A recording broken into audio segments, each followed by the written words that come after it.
Ingatan mo ang lahat ng mga pari sa kanlungan ng iyong kamahal-mahalang puso, upang hindi sila mamina at manlugay-lugay. Panatilihin mo walang bahid ang kanilang banal na mga kamay na sa araw-araw ay humahawak sa iyong kabanal-banalang katawan. Panatilihin mo walang dungis ang kanilang mga labi na araw-araw ay nililinis ng iyong kamahal-mahalang dugo.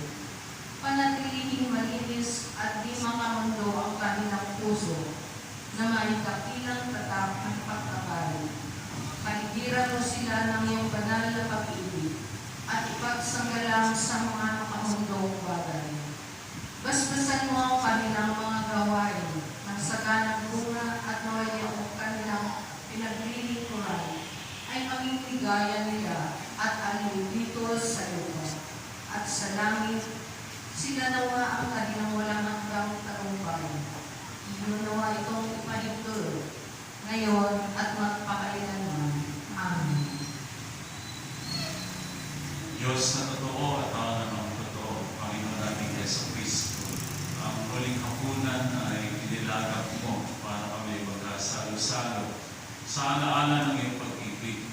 Ipagalaw mo ang aming kahilingan, ang iyong katawan at dugo ay aming itangal sa ganitong diwa, upang ang dulot mo kaligtasan ay lubos namin mapakinabang. Kami ay naniniwalang ikaw ay naririyan sa banal na sakramento na sa aming harapan.